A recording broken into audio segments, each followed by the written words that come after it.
머리 감을 때 우리가 가장 흔하게 하는 탈모 유발 습관은 무엇인가요? 일단 제대로 머리카락을 감는 것뿐 아니라 두피도 같이 씻어줘야 되거든요. 특히 머리카락만 세척하고 끝나는 분들이 꽤 많아요. 특히 남자분들. 몇 분이나 과연 샴푸에 투자하고 계신지 모르겠는데, 제가 공중 목욕탕 같은 데 가서 보면 정말 순식간에 끝내시거든요. 근데 생각보다 조금 시간을 투자하시는 게 좋습니다. 두피를 감는 거예요. 머리카락을 감는 게 아니라, 머리카락도 물론 감아주시지만 손가락을 사이사이 넣어서요, 우리가 헬멧을 닦는다고 생각하고 전체 피부를 닦아주는 거예요. 그래서 그렇게 하시는 분들이 사실 많지는 않은 것 같아요. 그래서 두피가 건강한 분은 사실 그렇게까지 상관은 없습니다. 세수를 안 해도 피부가 건강한 분도 있듯이, 잘 세척하지 않아도 두피가 건강할 수도 있지만, 잘 씻지 않으면 노폐물이 축적되면 염증이 잘 생기거든요. 두피에 여드름 같은 게 얼굴에 세수 안 하면 잘 나듯이 두피 사이에도 좀 그런 게 많이 생겨요. 두피 속에도 염증 같은 게 잘 올라올 수가 있는데, 그 염증이 오래 지속되거나 크게 생기면 그게 탈모를 좀 가속화시키는 영향이 있습니다. 그래서 두피를 잘 닦아준다는 개념을 가지고 샴푸하시는 것을 추천드리고 있습니다. 샴푸를 하자마자 바로 헹구는 습관도 탈모에 영향을 주나요?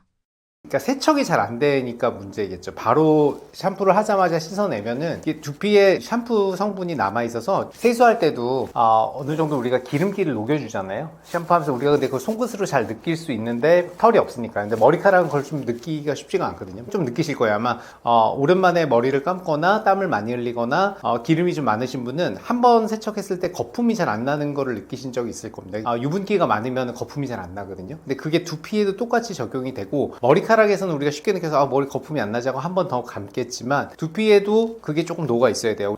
그래야 유분기가 깨끗하게 세척이 되니까 샴푸를 어느 정도 좀 두시고, 다른 몸에 거품을 올려놓은 상태에서 다른 곳을 좀 씻으시라고 제가 말씀드리거든요. 그럼 시간을 조금 한 1, 2분, 최소 1, 2분에서 3, 4분 정도 두피에 두겠죠. 그 다음에 우리가 깨끗하게 잘 세척하는 게 중요합니다. 두피에 우리가 세수를 하고 나서도 거품을 얼굴에 이렇게 남기지 않듯이 두피에도 거품이 남으면 안 좋거든요. 그래서 세척하는 시간도 조금 충분히 드시는 게 좋아요. 세척하는 시간도 두피에 손가락을 넣어서 미끌미끌한 게 느껴지지 않게 좀 충분히 한 1분에서 2분 이상은 충분히 그 물로 헹궈 주시는 게 좋습니다. 뜨거운 물이나 차가운 물은 두피와 모발에 어떤 영향을 주나요? 일단 미지근한 물이 사실은 제일 좋고요. 근데 너무 뜨겁지만 않으면 상관없어요. 찬물은 세척이 좀 잘 안 되는 경향이 있고요. 그래서 유분기가 많은 분은, 우리가 설거지를 할 때도 우리가 그 기름기 많은 설거지는 찬물로 잘 기름기가 안 닦이죠. 그러니까 땀을 많이 흘리시거나 유분기가 많은 분들은 조금 미지근한 물 이상으로 하시는 게 좋은데, 너무 뜨거운 물로 하시면 두피가 쉽게 건조해지고 잘 마릅니다. 그래서 미지근한 물을 제일 추천하고요. 유분기가 많은 분들은 좀 올리셔도 되지만, 너무 뜨겁게 하시는 거는 두피가 쉽게 건조해 주니까 좀 피해 주시는 게 좋습니다. 찬물 괜찮은데요, 세척만 잘 되면 사실은 찬물도 괜찮아요. 근데 찬물로 하시면 아마 좀 세척에 있어서 조금 시간을 좀 더 두셔야 할 겁니다. 머리를 감을 때 두피를 벅벅 긁는 행동은 왜 위험한가요? 지문을 이용해서 감는 건 괜찮아요. 우리가 얼굴을 세수한다고 생각하는 걸 두피나 머리카락에 똑같이 적용을 하는 겁니다. 그래서 우리가 손톱으로, 얼굴에 때가 많다고 손톱으로 얼굴을 박박 긁으면서 세수하지 않죠. 근데 이상하게 두피는 우리가 참 손톱들을 많이 사용해요. 가려워서도 그렇고, 세척이 좀 시원하게 되려고 우리가 느끼기 위해서 좀 그러는 것 같은데, 지문으로 해주시는 것이 제일 좋습니다. 지문, 손끝으로 우리가 두피를 사이사이 세수한다고 생각하시고 머리속을 닦아주는 게 중요하고, 일단 처음에 거품을 머리카락 위로 먼저 내세요. 머리카락으로 내서 거품 먼저 한번 내시고요. 그 다음에 이제 손가락을 세워서 두피 사이사이를 좀 이렇게 닦아주고요. 그래서 손톱을 쓰지 않는 게 중요해요. 손톱을 쓰면 문제가 스크래치가 나거든요. 사실 미세하게 스크래치가 나고, 실제로 자세히 보면 이제 안쪽에 이제 상처들이 막 나 있는 경우가 있습니다. 저희가 두피 확대경으로 머리 속을 들여다보면 보여요. 특히 지루성 피부염이 두피에 있는 분들이 있거든요. 염증이 있는 분들은 피부가 약해요. 약간 물르다고 할 수 있겠죠. 무른 분들은 쉽게 손상이 갑니다. 건강한 피부는 상관없지만 우리가 무른 피부는 잘 긁히죠. 그래서 두피염이 있는 분들이 또 가려워요. 각질도 많이 생기고 비듬도 많이 생기고 가렵고요. 뼈드락지도 자주 나고요. 그러니까 자꾸 긁게 되죠. 긁게 되면 거의 스크래치가 나고, 거기로 그 피부 장벽이 무너지면 그쪽으로 균이 잘 침투를 하게 됩니다. 피부 장벽이 우리가 균을 막아주는 역할을 하거든요. 이 피부가 세균들이 밖에서 들어오지 못해 막아주잖아요. 근데 우리가 상처가 생기면 거기가 곪거나 하는 게 피부 장벽이 깨져서 그렇거든요. 머리속도 마찬가지입니다. 머리속도 그런 스크래치가 많이 나면은 그쪽으로 우리 두피에 살고 있는 그 상재균이 있어요. 원래 건강하게 우리가 유산균이 장에 있듯이 피부에도 균들이 있습니다. 그 상재에 있는 균들이 있는데, 그 균들이 균들이 증식을 해서 파고들게 돼요. 그래서 두피에 상처를 만들지 않고 머리를 감는 게 중요하고, 그러기 위해서는 지문을 이용해서 감아주시는 것을 추천드리고 있습니다. 머리를 제대로 말리지 않고 자는 습관이 탈모와 어떤 관련이 있나요? 우리가 피부에 상재균, 특히 곰팡이균이 있거든요.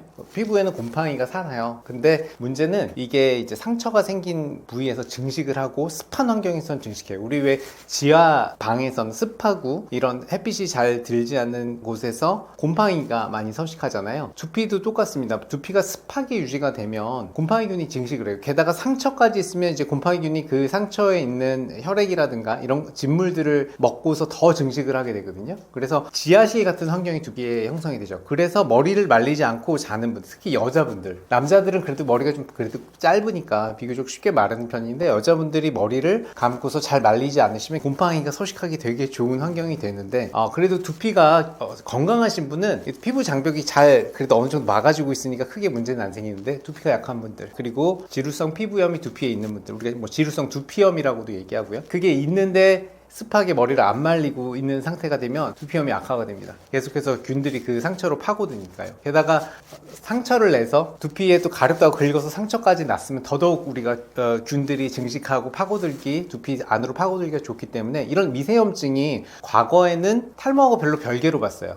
탈모는 탈모고 염증은 염증이다. 근데 최근의 트렌드는요, 이 미세염증들이 생긴 게 탈모에 기여를 한다, 탈모를 악화시킨다라는 그런 연구들이 요새 많이 나오고 있습니다. 그래서 이런 염증도 관리해 주시는 게 좋고, 따라서 머리를 완전히 좀 말리고 주무시는 게 좋은데, 또 그렇다고 해서 지나치게 드라이로 두피를 바싹 말리게 되면 약간 두피는 습한 게 좋아요. 그래서 머리카락은 말리세요. 머리카락은 바짝 말리셔도 상관없는데, 두피는 너무 뜨거운 바람을 오래 쐬면 건조하게 되고요. 피부도 우리 히터도 틀지 않는다는 미인분들 많죠. 유명한 배우분들은 겨울에도 차에 히터 안 튼대잖아요. 피부가 건조해질까봐. 두피가 건조한 것도 역시 피부 자체는 좋지 않습니다. 노화를 쭉 촉진하고요. 그 노화도 일종의 탈모를 좀 가속화시키는 역할을 하죠. 그러니까 어렵지만 머리카락은 바싹 말리되 두피는 가볍게 수건으로만 해주셔도 좋고요. 아니면 우리가 드라이를 하면서 자연적으로 두피에 바람이 들어가게 되죠. 그래서 건조할 수밖에 없는데, 너무 두피는 바싹 말린다는 개념보다는 머리카락을 말려준다 해서 사실 좀 비껴서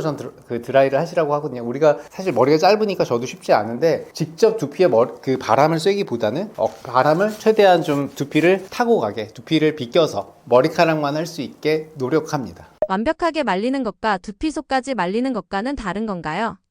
그쵸. 우리가 피부랑 똑같이 생각하시면 돼요. 우리가 얼굴을 세수하고 나서 드라이로 얼굴을 말리나요? 안 말리죠. 건조하면 오히려 더 안 좋아. 그러니까 두피도 건조하면 오히려 완전히 건조한 건 좋지는 않습니다. 약간 습한 게 피부에는 좋아요. 그러나 이게 참 간격이 좁죠. 너무 습하면은 오히려 곰팡이균이 증식하고, 또 너무 마르면 노화가 진행되고, 그래서 우리 피부라고 생각해 주시면 돼요. 얼굴의 피부라고 생각해 주시고, 수건으로만 사실은 두피는 닦아주셔도 돼요. 근데 머리카락이 있는 게 이제 습한 환경을 유지하니까 머리카락을 말리시고, 두피는, 그래서 우리가 보습제도 있죠. 두피에 뿌리는 보습제도 있습니다. 탈모를 막기 위해 꼭 지켜야 할 기본적인 머리 감기 루틴을 한 번에 정리해 주신다면요? 일단 샴푸를 손에 덜어서 거품을 손에서 일부 좀 내고요. 그 다음에 그걸 머리카락으로 옮겨갔을 때 거품을 막 냅니다. 거품을 내고, 그 다음 단계로는 머리카락을 다 감았으면 이제 두피로 손가락을 세워서 지문으로 두피 전체를 우리가 빠지는 곳 없이 딱딱딱 닦아주고요. 거품을 낸 상태에서 저는 이제 양치를 하거나 아니면 몸을 세척을 합니다. 몸을 전체적으로 세척을 하고 이빨을 닦고 하면은 한 3분 정도 지나는 것 같아요. 그 상태에서 이제 머리카락을 헹구는데, 잘 헹구는 게 중요합니다.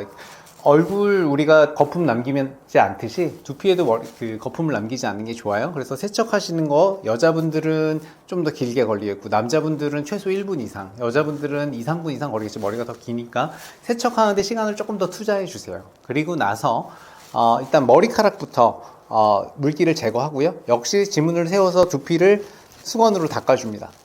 수건으로 닦아준 후에 나와서 이제 드라이를 하는데, 머리카락을 최대한 두피를 너무 건조하게 만들지 않을 정도로 머리카락 위주로 말려주는 걸로 하고 있습니다.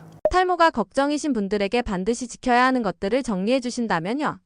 말씀은 다 드렸는데, 일단 두피에 상처 내지 않는 거 되게 중요해요. 손톱을 거의 대부분 쓰시더라고요. 손톱 쓰지 않고 머리카락과 두피를 세척해 주시고 거품 충분히 내셔서 두피에 좀 머무르게 하시고 그 다음에 역시 잘 세척해 주시고 방금 말씀드린 게 거의 전부인 것 같아요. 그러니까 사실 나와 있는 제품들은 좋기 때문에 어떤 특정 행위를 해야 된다 아니면 특정 제품을 써야 된다 보다는 하지 말아야 될 것을 하는 경우가 잘 많고 기본이에요. 사실은 어떤 제품을 쓰는 것보다 얼굴을 꼼꼼하게 씻는 게 세안에서 더 중요하듯이 두피도 마찬가지로 어떤 특정 제품, 잘 맞는 제품들이 있으실 거예요. 화장품처럼. 근데 뭐 모든 사람한테 해답인 어떤 제품이거나 방법이 있는 건 아니고 피부 타입도 다르고 하듯이 두피도 다 타입이 다르거든요. 지성, 건성, 또 뭐 중성 두피가 다 있고 그거에 맞는 세척법이 있고 본인이 아마 잘 아실 거예요. 어느 정도 어린이가 아니라면 나는 이렇게 해야 또는 이 제품이 잘 맞는 이런 것들이 있으실 거예요. 현 모 약품의 탈모 신약 클라스코테론이 엄청난 화제인데요. 어떤 약이길래 이러는 건가요? 남성 호르몬 수용체가 있어요. 근데 거기에 이제 여러 가지 남성 호르몬 관련 성분들이 수가 있는데 이제 모낭에 있는 수용체에 DHT라는 성분이 붙으면 이것도 DHT도 남성 호르몬이거든요. 근데 이게 붙었을 때 탈모가 유발되는 게 우리가 흔히 얘기하는 남성 탈모 혹은 그 갱년기 이후에 생기는 여성형 탈모에서 많이 생기는 기전인데 이 호르몬 붙는 DHT를 막는 거 그러니까 이 DHT를 못 만들게 하는 게 기존의 탈모약이에요. 피나스트리드, 두타스트리드 기전인데 문제는 이걸 억제하면 부작용들이 좀 생겨요. 성욕이 떨어진다던가 뭐 발기력이 떨어진다던가 정액량이 준다던가 이런 부작용이 생기는 분들이 있는데 그래서 이걸 굉장히 꺼려하는 분들이 많죠. 이거는 근데 클라스코테론은 어떤 거냐면 이 수용체 자체를 차단해 버리는 거예요. 그러니까 붙지 못하게 이 호르몬을 차단하는 게 아니죠. 그러니까 이 모낭세포에서 이거를 차단하니까 피부나 모낭세포에서 우리가 필요한 곳에서 차단하니까 국소적으로 게다가 또 바르는 약이거든요. 먹는 게 아니고 그래서 바르는 약인데 이걸 두피에 발라서 차단하니 부작용은 줄이고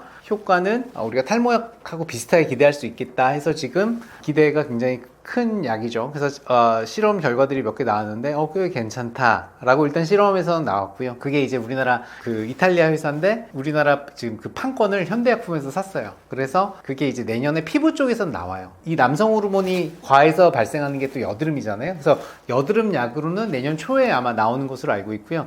탈모용으로는 지금 승인을 또 받아야 돼요. 따로. 그래서 그 용량도 좀 다르고 그렇게 될 것으로 기대를 하고 있습니다. 그래서 따로 실험을 해서 아마 또 나오겠지만 일단 내년 초에 여드름 약으로는 나오고 탈모용으로도 아마 그래서 좀 기대를 하고 있는 것 같아요. 근데 효과는 좀 봐야 돼요. 이게 피나스트리드, 두타스트리드 기존의 약을 뛰어넘는 효과다라고 하면 정말 센세이셔널하고 정말 이제 앞으로 게임 체인저라고 할 수 있을 정도가 될 거고 근데 이제 그거보다는 약간 못하다 하면은 이제 고민이 되겠죠. 어떻게 할 것인가. 우리가 그 피나스트리드도 바르는 약이 한 2년 전에 나왔거든요. 근데 이게 생각만큼 물론 피나스트리드 바르는 약도 꽤 괜찮습니다. 그러나 먹는 거에 비해서 일단 불편하고요. 바르는 약은 반대로 좀 불편해요. 부작용은 적은 대신에 계속 좀 뭔가를 두피에 바른다는 게 약 하나를 먹으면 쉽잖아요. 근데 바르는 게 일단 귀찮은 것 그리고 비용이 꽤 높았어요. 그 바르는 피나스트리드는 올해 2026년 다가온 2026년에 이제 가격 할인이 된다는 얘기가 있지만 기본적으로 먹는 약에 비해서 좀 비싸기 때문에 귀찮고 비싸고 그 다음에 효과가 아무래도 먹는 것보다는 조금 떨어졌어요. 임상에서는 비슷하게 나왔는데 실제 체감하는 환자분들은 조금은 떨어진다라고 느꼈기 때문에 생각만큼 지금 시장에서 아주 각광을 받고 있다고 보기는 어렵거든요. 클라스코테론도 아마 그래도 좀 저도 기대를 하고 있지만 너무 미리 기대를 하지 마시고 일단 한번 나오는 결과를 지켜보시죠. 근데 괜찮은 약이 될 것으로 저도 기대하고 있습니다. 클라스코테론은 기존 탈모약 성분인 스피로노락톤과 어떤 관계가 있나요?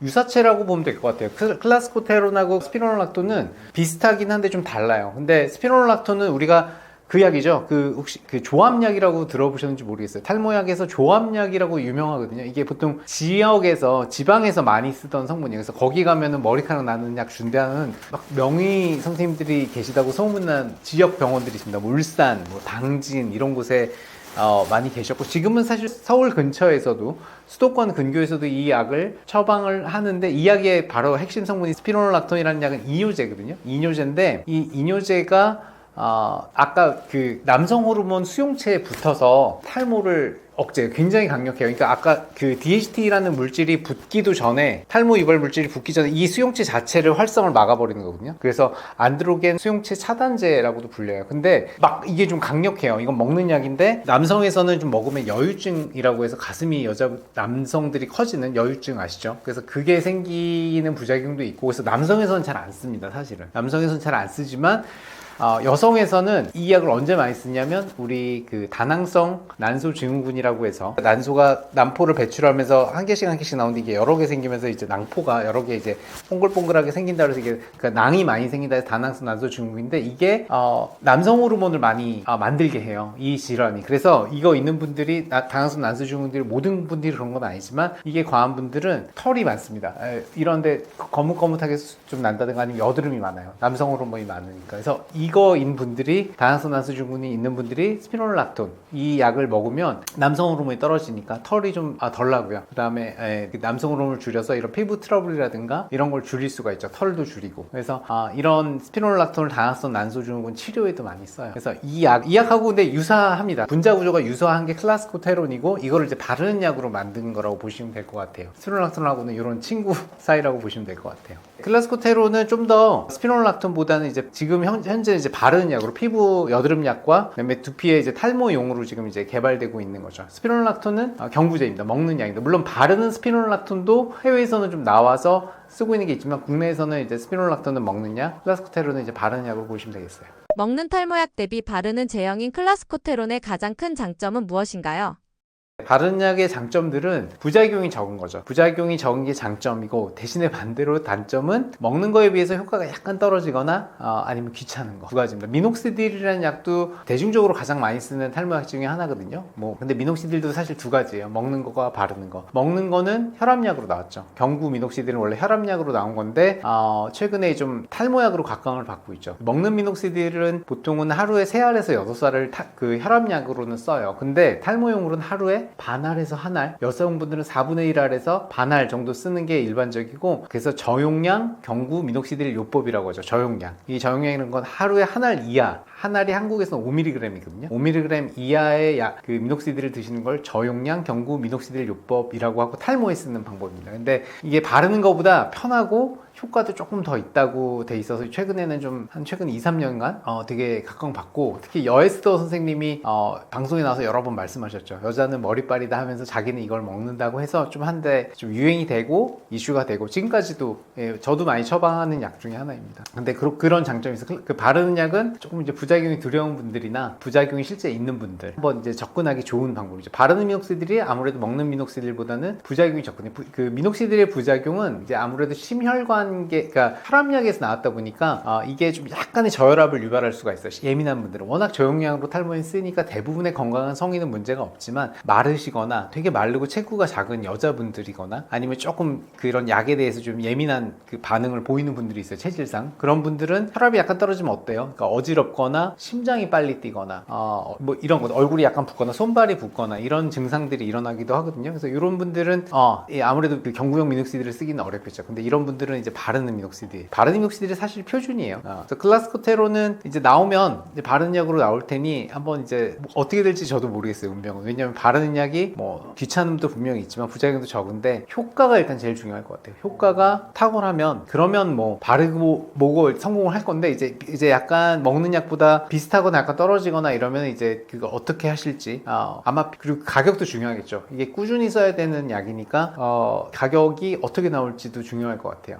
현대약품이 그래서 지금 주가가 어마어마하게 올랐다고 하더라고요. 또 최근에 우리나라 정부에서도 탈모에 관심을 많이 갖고 있고 이걸 보험 이슈도 최근에 있기 때문에 관심을 굉장히 많이 갖고 있어서 이게 굉장히 지금 주가가 올랐다고 합니다. 지금 그래서 의사들끼리 얘기해요. 클라스코테론 나오기 전에 저희가 이미 사실 의사들끼리 좀 얘기를 했거든요. 이런 게 나온대. 근데 이게 이슈가 이렇게 되고 나서 우리는 맨날 의학적인 얘기만 하고 우리는 주식도 못 사고 뭐냐 맨날 저희가 자주 섞인 얘기를 하기도 했습니다. 현대약품 때문에. 그렇다면 클라스코테론이 기존 먹는 탈모약 피나스테리드, 두타스테리드를 대체할 수 있나요?